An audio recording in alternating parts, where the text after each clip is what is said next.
பாசத்தையும் பண்பையும் அளித்த என் தாய்க்கும் நான் நன்றியை தெரிவித்துக் கொள்கிறேன். என்னோட சகோதரர்கள் அனைவருடைய உழைப்பாலையும் துணியாலையும் நான் இந்த படி எடுத்து வச்சிருக்கேன். ஆவதும் பின்னாலே அழிவதும் பின்னாலே நிறைய தடவை கேட்டிருக்கேன்.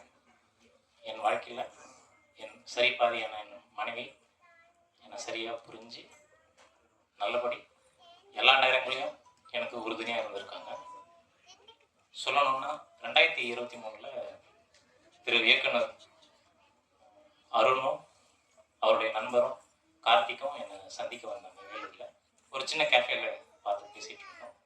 அவங்க இந்த படத்தோட ஒரு ஒன்லைன் அப்படின்னு சொன்னாங்க. கதை நல்லா இருக்குது, புதுசாக இருக்குது, செஞ்சால் நல்லா இருக்கும் அப்படின்னு சொன்னேன். அதுக்கு அவங்க வந்துட்டு இது நீங்கள் தான் தயாரிக்கணும்னு நாங்கள் எதிர்பார்க்குறோம், அதுக்கு தான் வந்து இங்கே உங்ககிட்ட பேச வந்தோம் அப்படின்னு சொன்னாங்க.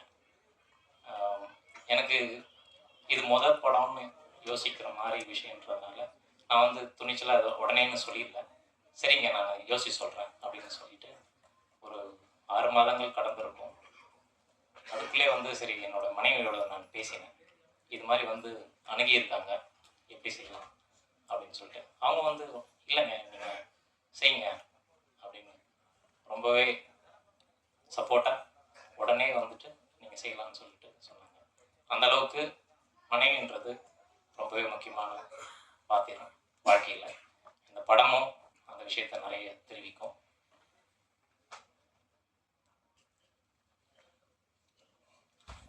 மற்றும் என் பெண், என்னோட குழந்தை பெண்ணு, அவள் என்னோட அம்மாவோட இன்னொரு பங்காக தான் நான் பார்க்குறேன். நம்ம எது பேசினாலும் எது செஞ்சாலும் அது சரியாக தவறான்னு ரொம்பவே கணிச்சிட்டு அவங்க வந்து எல்லாத்தையும் சொல்லி கொடுப்பாங்கன்ற மாதிரி எல்லாத்தையும் தட்டி கேட்டுருவாங்க. ஒரு தைரியமான துணிச்சலானவங்க அவங்க. அவங்களுக்கும் நான் நன்றி தெரிவித்து கொள்கிறேன்.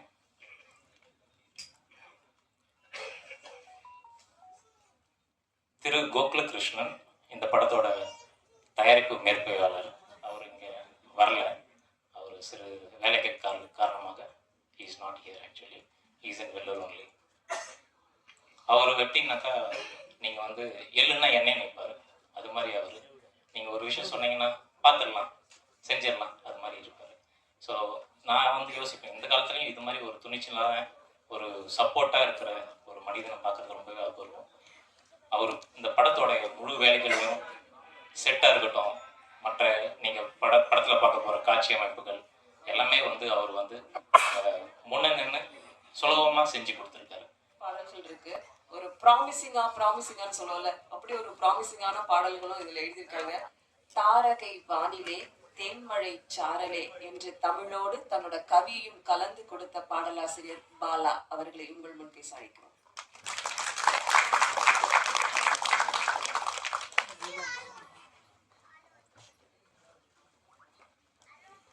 அனைவருக்கும் வணக்கம். இவ்வளோ சீக்கிரம் எதிர்பார்க்கல. இந்த கும்படத்து போன தெய்வம் குறுக்கே வந்ததம்மா அப்படிங்கிற மாதிரி இன்னைக்கு வந்து இந்த நிகழ்ச்சிக்கு வந்து ஒரு இயக்குனர், ஒரு பாடலாசிரியர் எல்லா படத்துலையும் இருந்திருக்கிறாரு. அவர் வந்து மிகப்பெரிய மகிழ்ச்சி. அப்புறம் 2 விஷயம் பார்க்கலாம். ரியல் ஃபைட்டர் நம்ம தயாரிப்பாளர் கே ராஜன் அவர் இருக்காரு, ரியல் ஃபைட்டர் ஜாக்கார் தங்கம் சாரும் இந்த மேடையில் இருக்காங்க. ஸோ மகிழ்ச்சியான மேடை இது. அரிது அரிது மானிடராய் பிறத்தல் இது, அதிலும் அரிது கூன் குருடு செவிடு நீக்கி பிறத்தல் அப்படின்ட்டு நல்லா பிறந்துட்டோம், பாட்டு நல்ல பாட்டு வரதில்லைங்கிற மாதிரி உங்களுக்கு மாதிரி எனக்கும் வந்து உள்ள வருத்தம் நிறைய இருக்குது. ஸோ அந்த வருத்தம் என்ன காரணம் அப்படின்னா, பாடலுக்கான களம் வந்து இன்னைக்கு வந்து ரொம்ப கம்மியாகிடுச்சு அப்படிங்கிறது. நல்ல திறமையான இசையமைப்பாளர்கள், நல்ல திறமையான பாடலாசிரியர்கள் எல்லாமே இருக்கிறாங்க, இயக்குநர்கள் நல்ல இயக்குனர் இருக்கிறாங்க. ஆனால் பாடலுக்கான ஒரு களம் தயாரிக்கக்கூடிய ஒரு விஷயம் வந்து இன்னைக்கு ரொம்ப கம்மியாகிடுச்சு, எண்ணிக்கை வந்து குறைவாகிடுச்சு. ஸோ நாங்கள் வளர்கிற காலத்துலலாம் எங்களை வளர்த்து வந்து தமிழ் மேலே ஆர்வம் வந்து தமிழ் திரை இசை பாடல்கள் தான். எங்களுக்கு தமிழில் வந்து சப்ஜெக்ட் படிக்கிறோம், அதை தாண்டி வந்து நீங்கள் தமிழை பற்றி வேறு என்ன புது புது வார்த்தைகள் எதில் கண்டுபிடிப்பீங்கன்னா நீங்கள் அந்த வர பாட்டில் இருந்தால் நீங்கள் எடுத்துக்குவீங்க. தமிழும் கம்மியாகிடுச்சு, பாட்டும் கம்மியாகிடுச்சு அப்படிங்கிற ஒரு நிலையில் வந்து இளைய தலைமுறையினர் நினச்சா கொஞ்சம் வருத்தமாக இருக்குது. எங்களை மாதிரி கேட்டு வளரலையே, தமிழெல்லாம் நீங்கள் கேட்டு வளரலையே அப்படிங்கிற ஒரு வருத்தம் வந்து எங்களுக்கு இருக்குது. இந்த படத்தில் வந்து அந்த மாதிரி ஒரு களம் வந்து அமைச்சு கொடுத்துருக்குறாங்க. அதே போல் பாடல்கள் வந்து ஸ்பீட் பிரேக் அப்படிங்கிற மாதிரி ஒரு கான்செப்ட் போயிட்டுருக்கு. உண்மையாக அது ஸ்பீட் பிரேக் தானா இல்லை மைலேஜா அப்படின்னா நம்ம ஒரு சில விஷயங்களை எடுத்து பார்த்தா தெரியும். குணான்னு ஒரு படம் வந்துச்சு இப்போ ரீசெண்டாக வந்து பாட்டு இந்த இளைஞர் தலைமுறைகளுக்கு தெரியுங்கிறங்காட்டி இதை விளக்கமாக சொல்கிறேன். அந்த படத்தோட கிளைமேக்ஸ் காட்சியில் வந்து பார்த்தீங்கன்னா ஹீரோயினுக்கு அடிபட்டிருக்கும். போலீஸ் ஒரு பக்கம் தேடிட்டு இருப்பாங்க, இருட்டு ஓய்க்குள்ளே போய் இருப்பாங்க. ஆனால் அந்த இடத்துல அழகான ஒரு காதல் பாட்டு, அது ஒரு நார்மலான பாட்டாக இருக்காது, அது வந்து ஒரு வசனத்தோட வர காதல் பாட்டாக ஒரு களம் அமைச்சு அந்த படம் வந்து எனக்கு தெரிஞ்சு அது சரியாக போகலை அந்த டைமில். ஆனால் அந்த படத்துக்கு அந்த பாடல் மிகப்பெரிய அடையாளமாக இருந்துச்சு. இன்னைக்கு அதே படம் வந்து மஞ்சுமல் பாய்ஸ் இன்னைக்கு வந்து பெரிய வியாபாரமாக இருக்குது. அந்த படம் வந்து பார்த்தீங்கன்னா அந்த பாடல் வந்து பார்த்தீங்கன்னா இன்னைக்கு அது அடையாளமாக இருக்குது. அப்போ வந்து பாடல் அப்படிங்கிறது மைலேஜ், எப்போ நம்ம கரெக்டாக யூஸ் பண்ணும்போது பாடல் அப்படிங்கிறது மைலேஜ். ஸோ அந்த மாதிரி ஒரு களம் வந்து இந்த படத்தில் வந்து கொடுத்துருக்குறாங்க. ஸோ அதே போல் கவிஞர்கள் வந்து பார்த்தீங்கன்னா கேப் கிடைச்சா கிடா வெட்டிடுவோம். அந்த மாதிரி வந்து கிடா வெட்டுறதை பற்றி நம்ம சேரை திருப்பாச்சி சேரை வச்சுட்டு நம்ம கிடா வெட்டுறதெல்லாம் பேச முடியாது. விஜய் சேரை வச்சு கிடா வெட்டுற சீனெல்லாம் வச்சவர் அவர். அந்த மாதிரி அவரோட பாடல்களில் எனக்கு ரொம்ப பிடிச்ச பாடல் வந்து பார்த்தீங்கன்னா மீசையில் மண்ணு பட்டா கோழைன்னு பேர் வரும், மீசையில் பொண்ணு பட்டா வீரந்தானடா அப்படின்ட்டு எழுதாரு. சின்ன ஒரு விஷயத்தில் அப்படியே டேர்ன் பண்ணிவிடுவாங்க விஷயத்தையே. அந்த மாதிரி அவரோட நாங்கள் பாட்டு எழுதணும்னு நினச்சிட்டு கார்மெண்ட்லாம் வேலை செஞ்சுட்டு இருக்கும்போது அவரோட பாடல்கள் திருப்பாச்சி பாடல்லாம் பட்டி தொட்டியெல்லாம் கிளப்பின பாடல்கள். ஸோ அவர் முன்னாடி வந்து இந்த இசை விழா நடக்கிறது ரொம்ப பெருமையாக இருக்குது. இவர் மட்டுமா நிறைய பேர் கண்ணாசன்லாம் எடுத்துட்டிங்கன்னா நீங்கள் அந்த ஒரு இளமையினும் பூங்காற்ற அந்த பாட்டில் வந்து ஒரு எல்லை மீறுற ஒரு பாட்டில் வந்து அழகாக சொல்லிடுவாங்க, கங்கை நதிக்கு மண்ணில் அணையா அப்படின்னு. இந்த மாதிரி வரிகள் எல்லாம் வந்து கொடுக்கக்கூடிய பாட்டில் கேப் கிடைச்சாலே கிடா வெட்டிடுவோம், களமே இல்லையே அப்படிங்கிற ஒரு வருத்தம் இருக்குது. அது மாதிரி பார்த்தீங்கன்னா வாலியா காற்று வாங்க போனேன் ஒரு கவிதை வாங்கி வந்தேன், ஒரு பொண்ணை பார்த்து கவிதை வந்துருச்சும்பாரு. இதே விஷயத்த வைரமுத்து வேற மாதிரி சொல்லுவார். சுண்ணாம்பு கேட்க போய் சொக்கத்தனை வாங்கி வந்தேன், காலம் கணிஞ்சிருக்கு, சுண்ணாம்பு தானே வாங்க போனேன். சுண்ணாம்பு வந்து சும்மா வெத்தலைக்கு அப்படி தெரியும், வெத்தலை போடுறவங்களுக்கு தெரியும். சுண்ணாம்பு வந்து காசுக்கு தர மாட்டாங்க, அப்படி சும்மா கொடுப்பாங்க. சொக்கத்தங்க இன்னைக்கு 1 லட்சம் ரூபாய்க்கு மேலே போயிட்டு இருக்கு. ஸோ அப்படி வந்து கவிஞர்கள் வந்து கேப் கிடைச்சா கிடா வெட்டிடுவாங்க. பழனி பாரதியை எடுத்துட்டோம்னா நீ வெட்டி வெட்டி போடும் நகத்திலாம் குட்டி குட்டி நிலவை தெரியுதடி அப்படிம்பாரு. ஸோ இந்த மாதிரி வந்து காலத்துக்கும் வந்து நிறைய கவிஞர்கள் இருக்கிறாங்க, களம் இல்லை அப்படிங்கிற ஒரு வருத்தம் இருக்குது. இந்த களத்தை ஏற்படுத்தி கொடுத்துருக்குறாங்க. இதை இசையமைப்பாளர் நான் விஷயத்துக்கு வந்துடுறேன். இசையமைப்பாளர் தீபன் வந்து பார்த்தீங்கன்னா நானும் அவர் கிட்டத்தட்ட அவர் இப்போ அறிமுகமாகறாரே, கிட்டத்தட்ட எனக்கு அவர் அறிமுகம் வந்து 5 வருஷத்துக்கு முன்னாடியே நிறையா சில ஆல்பம்ஸ் பண்ணியிருக்கிறோம் நாங்கள். இந்த டீமே வந்து பார்த்தீங்கன்னா தீபன் சார், ஸ்ரீராம் எடிட்டர், அவர் தான் என்னோட முதல் ஆல்பம் பாடலோட எடிட்டரு. ஸோ இந்த ஒரு டீமில் ஒரு 4-5 பேர் வந்து பார்த்தீங்கன்னா அவர் கூட ஒர்க் பண்ணுற சந்தீப் எல்லாருமே வந்து ஆல்ரெடி நாங்கள் ஒரு 5-6 வருஷமாக ஒட்டா பயணிச்சுட்டு இருக்கோம். ஒரு பெரிய வியப்பான விஷயம், தீபன் வந்து அவருக்குன்னு ஒரு படம் கிடைக்கும் போது எங்களை பயன்படுத்திட்டு நினைச்சதுக்கே வந்து அவருக்கு வந்து மிகப்பெரிய பாராட்டுகள் தெரிவிச்சுக்கணும். ஏன்னா ஒரு கமர்ஷியல் ஆளுகள் போனாலும் திறமை இருக்கிற ஆளுகளை எடுத்து பண்ணுவோம் அப்படின்னு சொல்லி அவர் வந்து ஒரு அற்புதமான மனதுக்கார், அற்புதமான இசையமைப்பாளருங்கிறது நீங்கள் சொல்லுங்கள். என்கிட்ட கூட கேட்டாங்க, ஏங்க என்ன வரிகள் எழுதிருக்கீங்க அப்படின்னு. நம்மளோட own how will blow our own trumpet, நம்ம எப்படி நான் நல்ல வரிகள் எழுதியிருக்கேன், நான் எப்படி சொல்கிறது, நீங்கள் சொல்லுங்கள் அப்படிங்கிற மாதிரி பாட்டு மட்டும் எழுதியிருக்கேன் அப்படின்னு. ஸோ வரிகளை கேட்டுட்டு நீங்கள் சொல்லுங்கள், பாடலை கேட்டுட்டு நீங்கள் சொல்லுங்கள். அந்த மாதிரி தீபன் வந்து பார்த்தீங்கன்னா மிகப்பெரிய ஹார்ட் ஒர்க் பண்ணியிருக்கிறாரு. அவருக்கு வந்து ப்ரொடக்ஷன் டீம் வந்து ரொம்ப சப்போர்ட் பண்ணியிருக்காங்க. எப்போ போயிட்டே இருப்பார், ப்ரோக்ராமிங் பண்ணிட்டு இருப்பார். திடீர்னு நான் வந்து லைவ் போகிறேன், லைவ் செஷன் போகிறேன், இதுக்கு லைவ் போகிறோம் ப்ரோ, இது இப்படி பண்ணுறோம் ப்ரோ அப்படிம்பாரு. அது வந்து பார்த்தீங்கன்னா அவர் தான் சொல்கிறார், முதல்ல கேட்டப்போ ஒரு மாதிரி வந்து கடைசியாக பாடல் நீங்கள் கேட்டிருக்கீங்க. அவரோட மியூசிக்கில் உழைப்பு வந்து ரொம்ப கடைசி நிமிஷம் வரைக்கும் அந்த மாஸ்டர் பண்ணி எடுக்கிற வரைக்குமே வந்து மிக கடுமையான உழைச்சிருக்கிறார் அவர்.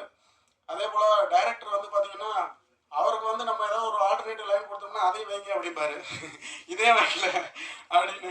அந்த மாதிரி அவர் வந்து ஒரு இயக்குனரை தாண்டி மிகப்பெரிய ரசிகராக அமைஞ்சது வந்து எங்களுக்கு ரொம்ப ஒரு இது. ஏதாவது ஒன்று இன்னைக்கு காலையில் கூட வந்து கேட்டிருந்தாரு, உதிரிகிறேன் சாருங்களை இன்னும் கொஞ்சம் நீங்கள் டெப்த்தாக எழுதிக்கலாம் அப்படின்னு. சார் போதும், இவ்வளோ டெப்த்தை புரிஞ்சுப்பாங்களான்னு தெரியல அப்படின்னு. அந்த மாதிரி வந்து இன்னைக்கு காலையில் கூட சொல்கிறாரு. அந்த மாதிரி இந்த படத்தில் இன்னொரு பாடல் வந்து இன்னும் 2 பாடல் ஒளிபரப்பில், ஒரு பாடல் வந்து இந்த காஞ்சிப்பட்டு சேலை கட்டி வந்து உதாரணமாக கொடுத்தாரு, அதையும் சொல்லிட்டு இருந்தாரு. அந்த பாடல் வந்து கொஞ்சம் ஆங்கிலம் கலந்து அது மட்டும் எழுதிக்கிட்டோம். அந்த பாடலும் கமர்ஷியலாக போகும், இன்னைக்கு இது பண்ணல, பட் யூடியூப்ல பாருங்க, நல்லா அந்த பாடலோட ஒரு பாடல் பண்ணியிருக்கிறோம். சொல்லி சரி.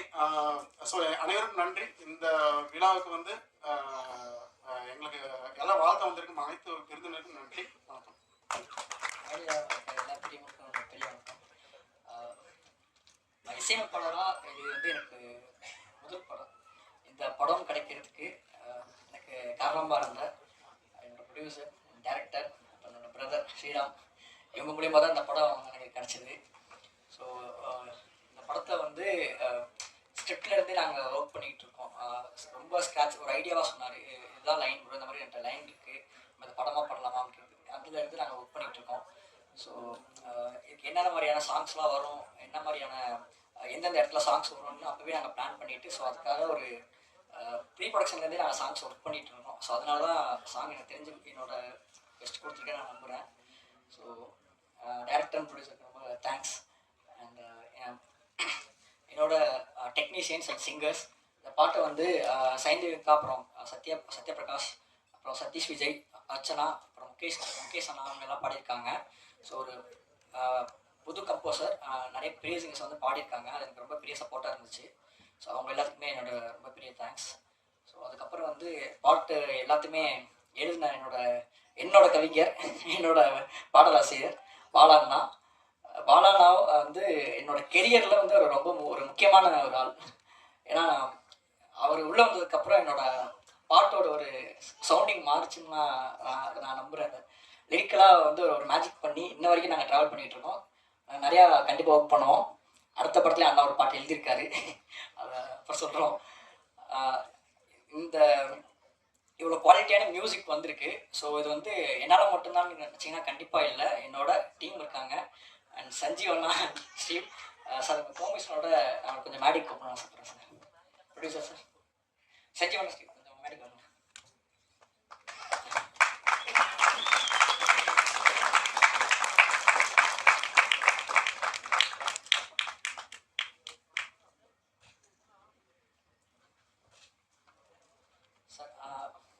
உங்கள் கையால் அவங்களுக்கு கொஞ்சம் கௌரவிச்சிங்கன்னா நான் ரொம்ப சந்தோஷப்படுவேன் சார். எனக்காக வந்து தூங்காமல் நிறைய வேலை பார்த்துருக்காங்க. நைட் ஷிஃப்ட் போயிட்டு காலையில் வேலை பார்த்துருக்காங்க தம்பி. ஸோ இவர் வந்து ஸ்டீவ் என்னோட மிக்ஸ் இன்ஜினியர். எல்லாமா என்னோட தாரகை சாங்கோட ப்ரோக்ராமிங்லாம் அவர் தான் பண்ணார். கொஞ்சம் ரொம்ப பெரிய சப்போர்ட்டாக இருந்திருக்காரு எனக்கு. இவர் சஞ்சீவ் அண்ணா தான். நீ பார்க்க பறவை சாங்ஸோட ஸ்ட்ரிங்ஸ் அரேஞ்ச்மெண்ட்ஸ் எல்லாம் அண்ணா தான் ஹேண்டில் பண்ணார். உதயகிரன் சாங்ஸோட ஸ்ட்ரிங்ஸ் அரேஞ்ச்மெண்ட்லாம் அண்ணா தான் ஹேண்டில் பண்ணார். ரொம்ப பெரிய லாஸ்ட் மினிட்ல வந்தாலும் ரொம்ப பெரிய ஹெல்ப் எனக்கு அமைஞ்சது. ரொம்ப தேங்க்ஸ்ண்ணா, ரொம்ப தேங்க்ஸ் தம்பி. நாங்கள் கொஞ்சம் சுத்தமாக பேசிக்கிறோம்.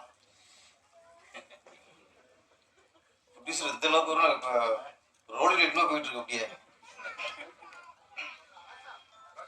அவங்களோட ஃபங்க்ஷன் அவங்க நிறையா நீங்கள் தான் பேசணும், நாங்கள் அதிகம் பேச மாட்டோம்.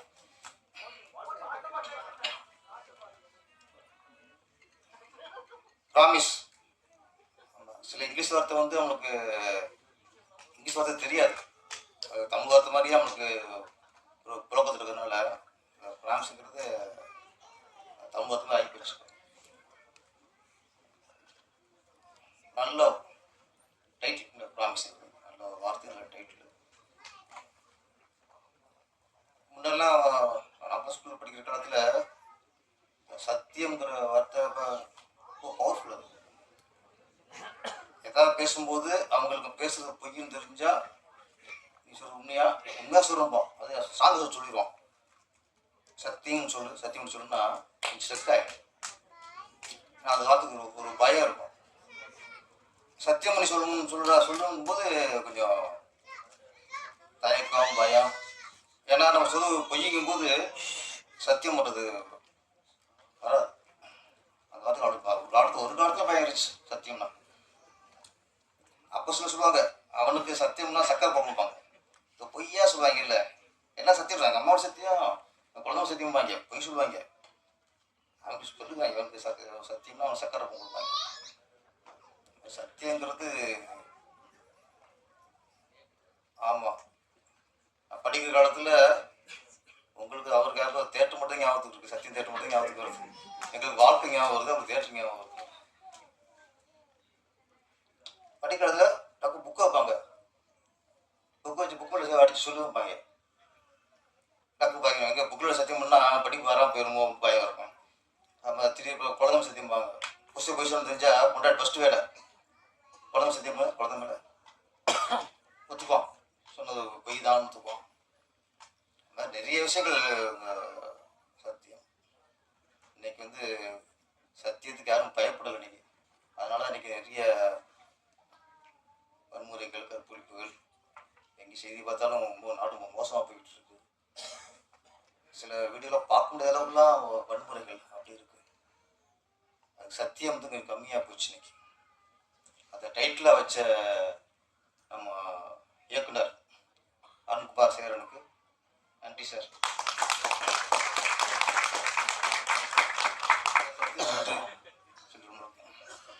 ஆமாம், அவரே கதாநாயகன். ஆமாம், கதைக்கு ஏற்ற நாயகன். வழக்கம் போல கதாநாயகி வரல. அது வந்து ராஜன் சார் டிபார்ட்மெண்ட்டு அவர் பேசுகிறத பற்றி. கதாநாயகி வரல. நீங்கள் எவ்வளோ சொன்னாலும் நான் சரியாக படம் ஆரம்பிக்கும் போது கதாநாயகிட்டு ஒரு சத்தியம் வாங்கும். நான் ஆடியோ லஞ்சுக்கு வருவேன், எல்லா ப்ரொமோஷனுக்கு வருவேன், இது இந்த படத்துக்கு சத்தியம் அப்படின்னு சத்தியம் பண்ணிட்டு தான் ப்ராமிஸ் பண்ணிட்டு தான் நீங்கள் படத்தை ஆரம்பிக்கும் போல இருக்கு. இந்த ஆடியோ லஞ்சில் பாடல் இன்னும் ரொம்ப காலத்துக்கு அப்புறம் நிறைய ஆடியோ லஞ்ச் வந்திருக்கோம். 3 பாடலுமே நம்மளை இருத்தது. ஏதோ பாட்டு பார்க்கணும் இல்லாமல் சரி, அறிஞரும் சரி, கவிஞர் பாலா அவர்கள் முழுக்க முழுக்க ஒரு தமிழ் ஆளுமை இருந்துச்சு. நிறைய வரிகள் இளமை பொல்லாதது, நிறைய வரிகள் நல்ல சில வார்த்தைலாம் போட்டுருந்தீங்க சார். நன்றி சார். அந்த உடைந்து போனேன் நான், அந்த அது உண்மையிலேயே கொஞ்சம் பார்க்க நமக்குள்ள ஒரு இறுக்கம் வருது. எப்பவுமே இசைங்கிறது சிலது வந்து நம்ம ரசிக்கிறதுக்கும் நம்ம ஆடுறதுக்கும் ஜாலியாக இருக்கும் பயன்படும். சில இசை தான் நம்ம இதயத்துக்கும் அதுக்கும் ஒரு பாடத்தை அமைக்கும். இந்த 3 பாடலுமே இதயத்துக்கும் இசைக்கும் ஒரு பாடம் அமைச்சு. சரவண தீபன் அவர்களுடைய மிகச்சிறந்த இசை பாடம். அது மாதிரி விஷுவல் அந்த 3ஆவது சாங்கு கேமராமேனுக்கு வாழ்த்துக்கள், நல்ல ஒளிப்பு செஞ்சிருக்காரு. கதை இருக்குங்கிறது தெரியுது. ட்ரெயிலர் பார்க்கும்போது இதில் கதை இருக்கு அப்படிங்கிறது மனசுக்கு படுது. ஏன்னா அங்கேயே லவர் தலையில் சத்தியம் பண்ணிட்டு இருக்காரு. ஒருத்தர் எங்கே அதிகமாக சத்தியம் பண்ணுறானோ அங்கே உஷாராயிருக்கும். ரொம்ப ரேராக சரியான இடத்துல சத்தியம் பண்ணால் தான் அது சரியாக இருக்கும். அப்பப்போ நான் சத்தியம் சொல்கிறேன்னா, நான் சத்தியம் ஒரு நாளைக்கு 10 சத்தியம் பண்ணுவாங்க. அவங்கள்ட்ட கொஞ்சம் டேஞ்சராக இருக்கணும். இந்த தெரில எத்தனை சத்தியம் பண்ணான்னு தெரில. ஆனால் அப்பப்போ காரி தலையில் சத்தியம் பண்ணுறாரு. அப்பயே அதில் கதை இருக்குன்னு தெரிஞ்சு போச்சு. முந்தாரம் முடிச்சுக்கல இன்டோர் பேஸ்மெண்ட் பேக்கேஜ் மேலே ஊருசி வழி சுமத்துருவாங்க. கடைசி பேசுவார், குழந்தைய போட்டு இதை தாண்டும்பார். தாண்டிடுவாங்க, விஷயத்தையும் தான் தாண்டிடுவாங்க. அங்கேயே கதை ஆரம்பிக்கும். அது மாதிரி இவர் கதனாய் தலையில் கை வச்சுட்டாரு, கதை ஆரம்பிச்சிருச்சுன்னு நினைக்கிறேன். நான் அந்த சத்திய சோதனைங்கிறது அப்புறம் வரும். செகண்ட் ஆஃப் சத்திய சோதனை நினைக்கிறேன். சிறிய படம் அப்படின்னாலே கண்டென்ட் தான். சிறிய படங்கிறது பெரிய ஆர்டிஸ்ட் இருக்க மாட்டாங்க, பெரிய ஹீரோ இருக்க மாட்டாங்க, பெரிய கேமரா இருக்க மாட்டாங்க, பெரிய பட்ஜெட்லாம் இருக்காது. சிறிய கதையில் கண்டென்ட் நல்ல கதை இருக்கும். நல்ல கதை, வித்தியாசமான கதை இருந்தால் தான் அது சிறந்த படம். கமர்ஷியல் படம் வேற, சிறந்த படம் வேற, நல்ல கருத்துள்ள சமூகத்துக்கு தேவையான படங்கள் வேற. வாழ்க்கைக்கு தேவையான கதைங்கிறது சில படங்கள், சமூகத்துக்கு தேவையான கதைங்கிறது சில படங்கள். இது என்னை பொறுத்த வரைக்கும் இந்த ப்ராமிஸ் திரைப்படம் வந்து வாழ்க்கைக்கு தேவையான கதைன்னு நினைக்கிறேன். பட்டா சார், நாங்கள் சும்மா முழுசாக ட்ரெயினில் பார்த்துட்டு நாங்களே கொஞ்சம் முடிவு பண்ணிப்போம். அது மேக்ஸிமம் அது கரெக்டாக தான் இருக்கும். அதனால் இப்போ சமீபத்தில் ஒரு 10 சின்ன படம் 2 படம் தான் சக்ஸஸ் ஆகிருக்கு. சில சின்ன படங்கள் வந்துட்டு அப்புறம் சின்ன படங்கள் பார்க்குற அந்த மோகத்தையும் வேகத்தையும் குறைச்சிருக்கு. ஆடியன்ஸ் பயப்படுறது. இன்னைக்கு மங்காதோட ரிலீஸ் ஆகி அது வசூல் தள்ளாடுது. இதெல்லாம் பிடிச்சி கவனிக்கணும். நம்ம நாட்டுக்கு அப்படியே வெளியே வந்து அன்னைக்கு அடிச்சு நம்ம கோச்சு போகிறோம். ஒரு இயக்குனர், ஒரு தயாரிப்பு, இது நிறைய படம் வரப்போகுது. அதான் சொல்கிறேன், நிறைய படங்கள், ரஜினி படம் நிறையா இருக்குது, விஜய் படம் நிறையா இருக்குது, அடுத்து அஜித் படம் நிறையா ஆரம்பிச்சுருக்காங்க. ஒன்றே இருந்தாலும் அது ஒன்று ரெடியாக இருக்குது, போயிட்டுருக்கு. அது இன்னொன்று நம்ம சினிமாவில் வந்தாலும் நம்ம கவலைப்பட வேண்டிய விஷயம் ஜனநாயகம். யாரும் வந்து கவலைப்படமாக தெரியல. அதை பற்றி சென்சார் பிரச்சனையில் ஒரு படம் சென்சார் பிரச்சனை இத்தனை நாள் இழுத்தடிக்குங்கிறது கேள்விக்குறியாக இருக்குது. ஏன் இது சென்சார் காரணமா, சில மத்திய அரசு காரணமா, பிஜேபி காரணமா? எல்லாம் விடுங்க சார். ஒரு படம் சார், சென்சார் ஒரு படைப்புங்கிறது சென்சார் வன்முறை குறைப்பாங்க, ஆபாசம் அதிகம் ஆபாசத்தை குறைப்பாங்க, இல்லை கூடுதலாக இருந்தால் ஏசி பிட்டு கொடுத்துருவாங்க, ரிலீஸ் பண்ணிக்கோ, ஆனால் ஏசி பிட்டு தான்பாங்க. இவ்வளோ தானே சார் மேட்ரு, இவ்வளோதான் மேட்ரு. அதில் நீங்கள் கட் பண்ண சொல்லி அவரை கட் பண்ண மாட்டோம் அப்படின்னு பிடிவாதமாக இருந்தாங்கன்னா பிரச்சனை இருக்கும். என்ன சொன்னீங்க? வெளிப்பட கோர்ட்டு படம் வெளிப்படுத்தணும் வேணும், அதுவும் இல்லைங்க. இப்போ நான் ஒரு இயக்குனர், அந்த சினிமாக்காரன் நான் பேசும்போது, ஒரு திரைப்படம் ஏன் ஒரு சென்சார் போய் ஏன் அத்தனை நாள் ரிலீஸ் ஆகாமல் இருக்கு? நான் ஒன்று சொல்கிறேன், மத்திய அரசுன்னு சொல்கிறேன், சென்சாருக்கு நான் சொல்லிக்கிறேன். ஒரு ஆண்டில் தமிழ் திரையுலகில் மட்டும் ஒரு ஆண்டில் 1000 கோடிக்கு மேலாக எங்கள் சினிமா வரிப்பணம் உங்களுக்கு வருது.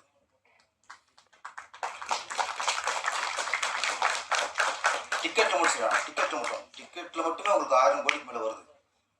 அதுபோக நடிகர்கள் இங்கே 200 கோடி வாங்குறாங்க, 250 கோடி வாங்குறாங்க, 100 கோடி வாங்குறாங்க, 50 கோடி வாங்குறாங்க. இவங்க கட்ட டேக்ஸ் இருக்குல்ல, 200 கோடிக்குலாம் கண்டிப்பாக அவங்க 20 கோடியாவது கட்டிடுவாங்க.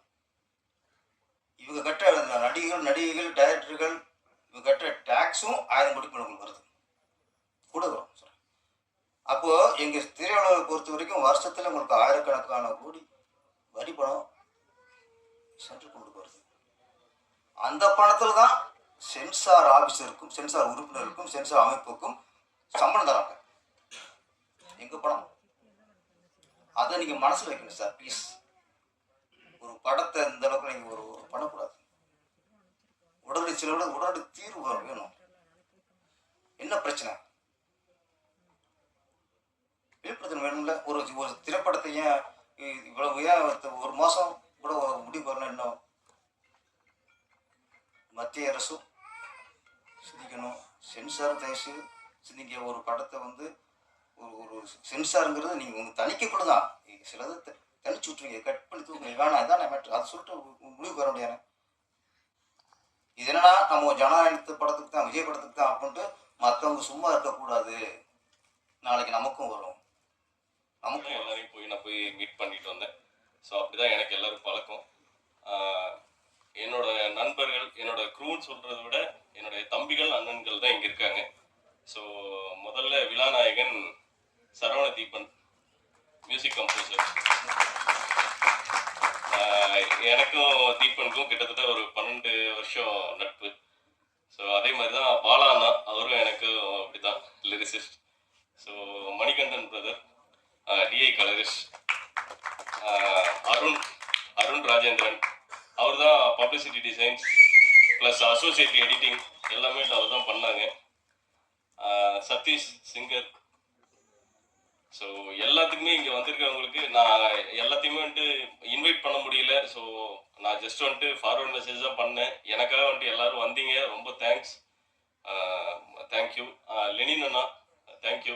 இது ஃபர்ஸ்ட் மேடை வந்துட்டு யார் போட்ட கோடில் நான் வந்துட்டு எடிட்டர். ஸோ எனக்கு ஃபர்ஸ்ட் மேடை கொடுத்த லெனின் அண்ணனுக்கு நன்றிகள்.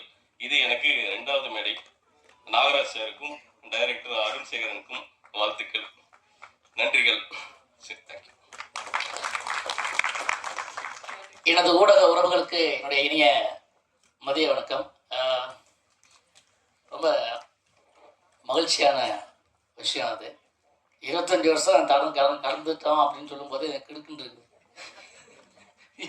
25 வருஷம் என்ன பண்ண அப்படின்னு கேட்டா, 25 வருஷமா சினிமா இருக்கிறதே பெரிய சாதனை முதல்ல இப்போ இருக்கிற டிஜிட்டல் யுகத்தில். ஸோ மேடையில் இருக்கும் எனது தந்தையை போன்ற ராஜ்னா ஐயா அவர்களுக்கும், எனது முதல் படத்திலேயே நான் வந்து சேர்ந்து ஒர்க் பண்ண கலகலப்பில் ஜாகோத்தங்க மாஸ்டர் அவர்களுக்கும், நண்பன் லெனின் அவர்களுக்கும், படக்குழுவர்களுக்கும் என்னுடைய வாழ்த்துக்களை தெரிவிச்சுக்கிறேன். அதாவது ப்ராமிஸ் அவங்க சொன்னாங்க ஆரம்பிக்கும் போதே மேடம், அதாவது தமிழ்நாட்டில் சில வார்த்தைகளை வந்து தடை பண்ணிட்டா தமிழ்நாடே ஸ்தம்பிச்சிடும். அதில் இந்த மாதிரி ப்ராமிஸ் வார்த்தை மாதிரி இன்னொரு வார்த்தை இருக்குது, சூப்பர். இந்த வார்த்தையை வந்து நீங்கள் தடை பண்ணிட்டீங்கன்னா தமிழ்நாடே ஸ்தம்பிச்சிடும். அந்த மாதிரி நிறைய வார்த்தைகள் இருக்குது. அப்படி ஒரு கேப்ஷனாக நல்ல ஒரு அருமையான ஒரு டைட்டில் ப்ராமிஸ் அப்படின்னு வச்சுட்டாங்க. அதை பேரரசாமி சார் வந்து அந்த டைட்டிலுக்கு இருக்க வலிமையை பற்றி பேசினார். அது ரொம்ப சிறப்பாக இருந்தது. ஒரு ஒரு படத்துக்கு தலைப்பு ரொம்ப முக்கியம். அது வந்து தான் பசை, அதை பார்த்து தான் அது இருக்கும். இப்போ என்னன்னா சில ட்ரெய்லர்லாம் பார்ப்போம். ட்ரெய்லர்லாம் பார்த்தோன்னா என்ன பண்ணுவாங்க, ட்ரெய்லர் பார்க்கும்போதே படத்தில் நல்ல சிறந்த டைலாக்கு, சிறந்த சீனு, சிறந்த எல்லாத்தையுமே வந்து அதை 2 நிமிஷத்தில் எடுத்து வச்சுருவோம். ட்ரெய்லர் பார்க்கும்போது என்ன தெரியுமா, மொத்த படமும் இப்படி தான் இருக்கும்போது நினச்சிட்டு வந்து உட்காந்துருவாங்க. மொத்தமே அந்த 2 நிமிஷம் சீன் தான் நல்லா இருக்கும் போல படத்தில். சில படம் அப்படிலாம் இருக்குது. பட் இந்த படம் பார்க்கும்போது அப்படிலாம் தோணலை. அற்புதமான இசை, ரொம்ப நாள் கழிச்சு லைவ் நிறைய இன்ஸ்ட்ருமெண்ட் போட்டு இந்த படத்துக்கு பாடலுக்கு இசையமைச்சிருக்காங்க. ரொம்ப அதான் உயிர். அதாவது ஒரு கதைக்கும் ஒரு சினிமாவுக்கும் நேராக பார்த்த காட்சிகள் அப்படி முக்கியம். அதாவது அந்த படைப்பாளி வந்து இந்த விஷயத்தை நேரடியாக பார்த்துருக்கணும். அது மாதிரி அருண்குமார் சேகரனுக்கு நிறைய உண்மையான விஷயங்களை நேரடியாக பார்த்து தான் இதை ஒரு ட்ரூ நல்ல கதை, அதாவது நல்ல உண்மையான ஒரு கதையை சொல்லணும்னு ப்ராமிஸாக ஒரு படம் பண்ணியிருக்காரு. அதுக்காக அவருடைய வாழ்த்துக்கள். அவரே கதனையாக நடிச்சிருக்காரு, அதுக்கு இன்னொரு டபுள் தமாக்கா வாழ்த்துக்கள். அதாவது ஒரு படம் பண்ணும்போது ஒரு இப்போ ஸ்க்ரீன் பண்ணுறோம் அப்படின்னா, பிரசாத்தில் ஸ்க்ரீன் பண்ணுறோம், எல்லாரும் படம் பார்க்க வாங்கன்னு நம்ம தெரிஞ்சவங்களாம் கூப்பிட்டு படம் பார்க்கும்போது முன்னாடி சேர் போட்டு ஒரு கால் மேலே கால் போட்டு நான் ஒரு படம் எடுத்துக்க பாரு அப்படின்னு கால் போட்டு உட்காரணும். அதை விட்டுட்டு படத்தை போட்டுட்டு பின்னாடி போய் நின்று கை கட்டு ஆச்சு, படம் முடிச்சு என்ன சொல்ல போகிறாங்க தெரியலையே அப்படின்னு நடுங்கிட்டு ஒரு படம் பண்ணக்கூடாது. ஆனால் அந்த மாதிரி முன்னாடி சேர் போட்டு உட்கார மாதிரி ஒரு படம் பண்ணியிருக்காரு அருண்குமார். ரொம்ப இயல்பான முகங்கள் படத்தில், யாருமே பார்க்கல, புதுசாக இருக்காங்க எல்லாருமே, ஆனால் ஃப்ரெஷ்ஷாக இருக்காங்க. முக்கியமாக ஃபோட்டோகிராஃபிக்கு, சினிமாட்டோகிராஃபிக்கு அசத்திட்டாங்க. அந்த கடைசியாக 3ஆவதா போட்ட பாட்டலோட இறுதி காட்சி இன்னும் மனசுலேயே எனக்கு இருக்குது. பிரமாதமான ஒளிப்பதிவு. ஸோ பாடலாசிரியர் பாலா ரொம்ப அருமையாக எழுதியிருக்காரு. அது நிறைய தமிழ் வார்த்தைகளை பயன்படுத்தியிருக்காங்க. அது ரொம்ப முக்கியம். சினிமா இன்னைக்கு வந்து சின்ன படங்களுக்கு நிறைய இந்த மாதிரி இடத்துல வந்து சின்ன படங்கள் பட்ஜெட்னாலே போராளிகள் மாதிரி வந்து நின்றுவார். அண்ணன் ராஜன் அவர்களும் சரி, ஜாக்கோத்தன் மாஸ்டர் சரி, பேரரசார் சரி. ஏன்னா அதுக்கு சின்ன படம் நிறைய கத்த வேண்டி இருக்குது. பெரிய படம் வந்து ஆட்டோமேட்டிக்காக வெளியே இருக்குங்களா கத்திடுவாங்க, அதனால அது ஆட்டோமேட்டிக்காக அதுக்கு பப்ளிசிட்டி வந்துடுது. ஆனால் சின்ன படங்களுக்கு நாம கத்த வேண்டி இருக்குது. இன்னைக்கு எப்படின்னா சினிமாவுக்கும் சீரியலுக்கும் என்ன டிஃப்ரெண்ட் தெரியுமா உங்களுக்கு? அதாவது சீரியலில் வந்து நடிக்கிறவங்களை பார்த்து வீட்டில் இருக்கவங்க ஆளுதா அது சீரியல். சினிமா எடுத்தோடனே ஆளுதா அது படம். எடுத்தோடனே ஐயோ இவ்வளோ சின்ன படங்களுக்குள்ள நிலைமையை சொல்கிறேன். ஸோ தோழர்களுக்கும் இன்டர்நெட் இணையவர்களுக்கும் எனக்கு உயிருக்கு நிகரான தமிழ் பெருங்குடி மக்களுக்கும் நன்றி கலந்த வணக்கத்தை தெரிவிச்சுக்கிறேன். மேடையில் அமைந்திருக்கும் அனைத்து பெரியவர்களுக்கும் ப்ராமிஸ். நான் ஒரு ப்ராமிஸ்னா எனக்கு ஒரு ஞாபகம் வச்சு, எங்கள் வாத்தியார் வர்மக்கலை சொல்லி தரும்போது இந்த ஆள்காட்டி ஒரு பிளேடை வச்சு கிழிச்சு வெத்திரையில் இது சத்தியம், நான் எனக்கு உயிருக்கு ஆபத்துக்கு ஆனால் மட்டும் நான் யூஸ் பண்ணுவேன், இல்லை யூஸ் பண்ண மாட்டேனே வர்மக்கலைக்கு சத்தியம் வாங்கினாரு. அது இன்னைக்கு வரைக்கும் பயந்துட்டுருக்கேன். சொல்லித்தரதுக்கும் பயம், செய்யறதுக்கும் பயம். அந்த சத்தியம் தான் எனக்கு ஞாபகம் வச்சு இந்த ப்ராமிஸுங்கும் போது. ஆனால் சத்தியம்னா பேரரசன மாதிரி சத்தியத்துக்கு ஒரு பலம் ப்ராமிஸ்க்கு கிடையாது. அம்மாவுக்கு ஒரு பலம் மம்மிக்கு கிடையாது. அந்த மாதிரி தான் இந்த ப்ராமிஸு. ஆனால் அது வந்து ப்ராமிஸ் அப்படிங்கும்போது இது வந்து நமக்கு ஒரு உணர்ச்சியாக தான் தோணுச்சு. ட்ரெய்லரை பார்க்கும்போது நான் வந்து கொஞ்சம் லேட்டாக வந்து நின்றுட்டு பார்த்தேன். சாங்கு பார்க்கும்போது நம்ம அருண் சார் வந்து நடித்ததை பார்த்தேன். ஒரு பெரிய பாறையிலேருந்து நடிச்சிட்டு இருந்தார். உணர்ச்சி வாரத்தில் பாறை வந்து டைப் பண்ணிட போகிறாருன்னு பயம் வந்துட்டேன். ஏன்னா அவர் நடித்தாரா வாழ்ந்தாரான்னு தெரியல, அந்த மாதிரி அற்புதமாக நடிச்சிருந்தார். உண்மையிலே கிரேட் அருண் சார். ரொம்ப நான் ரொம்ப நாளாக பார்த்துக்கிட்டு இருக்கேன். சரி ஏதோ சும்மா குழந்தை மாதிரி வந்துட்டு போயிட்டு இருப்பாருன்னு பார்த்தா பிரமாதமாக நடிச்சிருக்காரு. இன்னொரு நடிகர் திலகம் மாதிரி நடிச்சிருக்காரு. ரொம்ப சந்தோஷமாக இருந்துச்சு. இல்லை நடிகர் மாதிரி நடிகர் திலகத்துக்கு ஈர்ப்பது யாரும் இல்லை, அவர் மாதிரி தான் சொல்கிறேன். எல்லாருமே நடிகர் திலகம் மாதிரி தாங்க நடிக்கிறாங்க. யாரும் எல்லாமே அவர் பார்த்து தான் காப்பி அடிக்கணும். அப்போ நான் கூட நடிக்கிறேன், அவரை பார்த்து காப்பி அடிச்சு தான் நடிச்சிக்கிட்டு இருக்கேன். அவர் படம் பார்க்குறாங்க, சரி என்னென்ன படம் பண்ணலாம் நடிக்கிறான் அப்படின்னு. நான் புரட்சி தலைவர் எம்ஜிஆரையும் பார்க்குறேன். ஏன்னா சண்டைங்கிறதுனால அவரை கொஞ்சம் ஃபாலோ பண்ணுறேன். நீங்கள் நடிகர் திலகத்தை ஃபாலோ பண்ணியிருக்கேன். அதில் நான் உண்மையாகவே சத்தியமாக அந்த இடத்துல சொன்னேன், இவர் என்ன மேலே வந்து விழுந்துருவார், அதில் காதல் பெயிலே இல்லை அப்படின்னு நினச்சேன். அந்த மாதிரி உண்மையில இல்லவா சார் அது படத்தில் தான் இல்லைல்ல சார்? இல்லை அப்படி தோணுச்சு எனக்கு. அப்படி ஒரு நடிப்பு ஏன் மனைவியை காதல் கேட்கக்கூடாது? நீங்கள் ஒரு காதல்னா வேற யாருன்னா வச்சுங்களா? மனைவி உங்கள் ஒய்ஃப் வந்திருக்காங்களா? அவங்க மேடைக்கு கூப்பிடுங்க, சால்வை போடுங்க. அவங்க ஒய்ஃபை கூப்பிடுங்க. அவங்க அப்பா இருக்காங்களா? குழந்தை அழட்டும் சார், குழந்தைங்க ஒரு சால்வை போடுங்க. கூப்பிடுங்க சார், முடிச்சாங்க. அவங்க ஒரு சால்வை போட்டால் ஃபங்க்ஷன் முடிஞ்சிச்சு. வாங்க.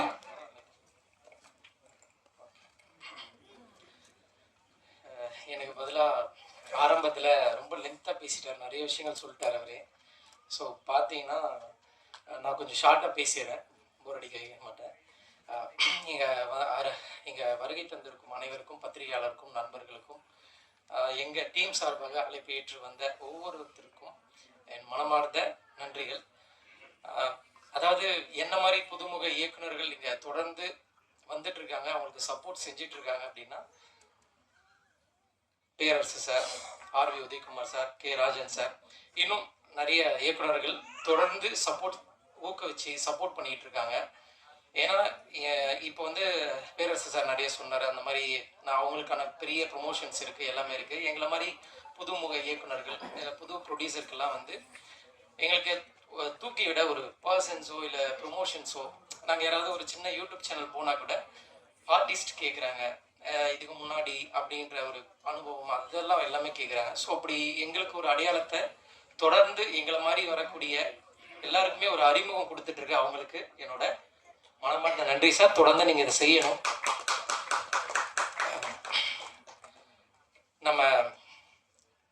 நம்ம மண்ணை பொறுத்த வரைக்கும் தமிழ் சினிமா அப்படின்றது ஒரு பொழுதுபோக்கு மட்டும் இல்லை, அது ஒரு உணர்வு, ஒரு வழி, ஒரு பல நினைவுகளின் கனவு, தியாகங்கள், இது எல்லாமே பிரதிபலிக்கக்கூடிய ஒரு ஒரு படம். அந்த படம் நம்ம லைஃப்லேயும் கனெக்ட் ஆகும். ஸோ அதனால தான் நம்ம தமிழ்நாட்டில் அந்த படத்துக்கான அவ்வளோ கொண்டாடுறாங்க. அது நல்லா இல்லைன்னா அவ்வளவும் நல்லா இல்லைன்ற விமர்சனங்களும் வைக்கிறாங்க. ஸோ அந்த படம் வந்து எல்லாருக்குள்ளேயும் ஒரு கலந்த ஒரு விஷயமாவே நம்ம பார்த்துட்ருக்கோம். அதுதான் என்னை ஈர்த்தது. அதாவது சினிமாவில் நான் இப்படி பண்ணணும் அப்படி பண்ணணும் அப்படின்றதெல்லாம் இல்லை, நான் மீடியாவில் தான் வேலை பார்த்துட்டு இருந்தேன். ஒரு 2015 வேலை பார்த்துட்ருக்கேன். 2021 ரிசைன் பண்ணிவிட்டு இந்த கொரோனா டைமில் கிளம்பிட்டேன். ஸோ அங்கேருந்து ஒரு சின்ன ஷார்ட் ஃபிலிம் பண்ணி, ஒரு பைலட் ஃபிலிம் பண்ணி இந்த இடத்துக்கு வந்து நிற்கிறேன். இந்த படத்தோட ஆரம்பிக்கிறதுக்கான முக்கியமான காரணம் எனது நண்பன் கோகுல். ஏன்னா நான் பைலட் ஃபிலிம் அவன் தான் ஃபுல்லாக ப்ரொடியூஸ் பண்ணான். ஸோ அந்த படத்தை நடந்த தாக்கத்தினால என் ஊரில் நான் பெரிய எல்இடி போட்டு ஒரு 1 hour ஸ்டோரி, அது வாட்ஸ்அப் ஸ்டேட்டஸ்ன்னு சொல்லிட்டு அதை நான் ப்ளே பண்ணேன். ஸோ அவங்க அந்த ஊர் மக்கள் கொடுத்த நம்பிக்கையில் அடுத்த படத்தை சார்கிட்ட அப்ரோச் பண்ணி இந்த ப்ராமிஸ் படம் இங்கே வந்து நிற்குது. அடுத்த கட்டத்துக்கு என்னை மூவ் பண்ணது ஸ்ரீராம், எடிட்டர் தீபன். இவங்க ரெண்டு பேரும் எனக்கு ஒரு 2 வருஷம் பழக்கம், இந்த கதையிலேருந்து இருக்காங்க. ஸோ இந்த படத்துக்கு ஆரம்பிக்கிறதுக்கான முக்கியமான காரணம் இவங்க 2 பேரும் கூட. இந்த படத்தை இப்போ வரைக்கும் என்னை கைவிடாமல் இப்போ வரைக்கும் என் கூடவே இருக்கிற நாகராஜருக்கு நான் வாழ்நாள் ஃபுல்லாக நன்றி தெரிவிச்சுப்பேன் சார். என்ன வேணும்? எண்ணெய், திரி, தீ. எண்ணெயை ஊற்றி திரிய வச்சு தீயை ஏற்றுறோம். அது ஒரு 10 முறை சொல்லி பாருங்க. எண்ணெய் திரித்தி, எண்ணெய் திரித்தி, எண்ணெய் திருத்தி. கடவுளே, நான் இருளில் இருக்கிறேன், உனக்கு ஒளியேற்றுகிறேன். நீ என்னை திருத்தி என்னையும் வாழவே மக்களையும் வாழவே என்பதுதான் அது. மனிதனுக்குள்ள பொறாமை, பொச்சரிப்பு, பொல்லாமை, தீய வழக்கங்கள் அவன் அழிஞ்சு போகணும், இவன் கெட்டு போகணும் என்று நினைக்கிற அந்த இருள் நீங்கி என்னை திருத்தி பிறரை வாழ வைக்க நானும் வாழ இறைவா அருள் புரி என்பதுதான் அது. அதுபோல இந்த படம் ஒளி வீச, மக்கள் மனதில் இருளைக்கு ஒளி வீச குத்தொழுக்கு ஏற்றப்பட்டது. ஆக அந்த அருமை பண்பாட்டை நான் வாழ்த்துகிறேன். நல்லா இருந்தது சாங், 4 சாங் நல்லா இருந்தது, எடிட்டிங் நல்லா இருந்தது, பிக்சரைஸ் நல்லா இருந்தது. எல்லாரும் சொல்லிட்டாங்க படம் வெற்றி பெறணும், வாழ்த்தணும், உண்மையா வாழ்த்தணும்னு. கவிதா என்னை கடைசியாக விட்டாங்க, அதுக்கு ஒரு நல்ல காரணம்னு சொன்னாங்க, ஏற்றுக்கிட்டேன். இந்த படம் வெற்றி பெறும், பெற்றா அவர் அடுத்த படம் எடுப்பார். சினிமாவுக்கு லாபம், சினிமா தொழிலாளர்களுக்கு லாபம். பணம் வந்ததுன்னா திருப்பி எங்கள் ஆளுங்க என்ன பண்ணுவாங்க, அடுத்த படத்தில் தான் முதலீடு பண்ணுவாங்க. அதுபோல் ப்ரொடியூசருக்கு போட்ட பணம் வந்து அடுத்து அவர் படம் எடுத்து பல 100 குடும்பங்களை வாழ வைக்கணும், தொழிலாளர் குடும்பங்கள் என்பதை வாழ்த்தி இந்த தமிழ் சினிமாவை பழி வாங்குறதுகளே சில காரியம் நடக்குது. ஜனநாயகன் ஒரு படம், அது ஹீரோ பெரிய ஹீரோ, அவர் சாதாரணமாக நடிச்சு ஹீரோவா இருந்திருந்தா இந்த குடும்பம் வந்திருக்காது. அவர் ஒரு அரசியல் கட்சி ஆரம்பிச்சு நான் தான் தமிழ்நாட்டின் முதல்வர் வருவேன் அடம் பிடிச்சா பாருங்க, அதில் நிறுத்தலாம். யாருமே எடுத்த உடனே நான் தான் முதலமைச்சர்னு சொல்ல வரலாறே கிடையாது. கட்சி ஆரம்பிக்கலாம், தப்பு கிடையாது. எலெக்ஷன் நின்று மக்கள்கிட்ட சொல்லி மக்கள் பெருவாரியா வாக்கு போட்டு எம்எல்ஏக்கள் அதிகமாக மெஜாரிட்டி வந்து அவங்க முதலமைச்சர் தேர்ந்தெடுக்கும். எடுத்த உடனே நான் முதலமைச்சர்னா 50-60 வருஷமா கட்சி நடத்துறாங்களே அவங்கெல்லாம் என்ன ஆகும்? அதில் யாருக்கோ ஒரு காழ்ப்புணர்ச்சி வந்துருச்சு. கூப்பிட்டு பார்த்தாங்க, இல்லை நான் தனிதான்ட்டாரு.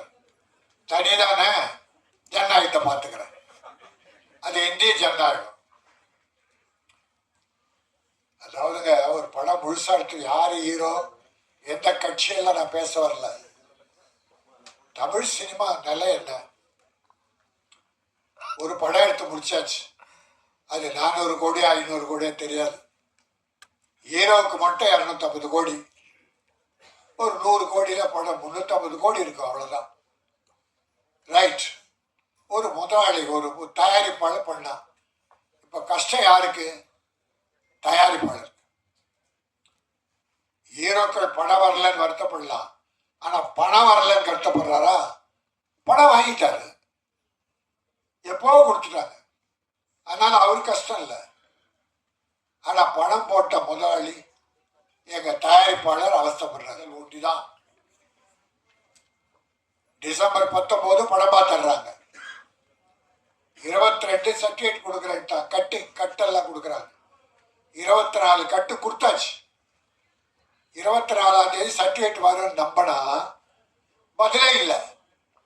சென்சார் போர்டு பதிலே சொல்ல, இவங்க மெயில் அனுப்புறாங்க, சர்டிஃபிகேட் அவன் இல்லை. அப்போ கோர்ட்டுக்கு போறாங்க. கோர்ட்ல போன உடனே லாக். 1 மாசம் மேல ஆகல, படம் வரல. அப்போ இவ்வளவு ஒரு அரசியல் பழி வாங்குதல் என்பது, அவர் எங்க போறாரு என்ன. இப்ப பாருங்க, நாளைக்கு அவர் சொல்லட்டும், நான் இந்த கட்சியோட அலைன்ஸ் போயிடுறேன் சொல்லட்டும், நாளை அந்த சாயந்தரம் 1 ஹவர்ல வீட்டுக்கு சர்டிஃபிகேட் போயிடும். அப்போ 100க்கு 100 அரசியல் விளையாடுது, அது தவறு.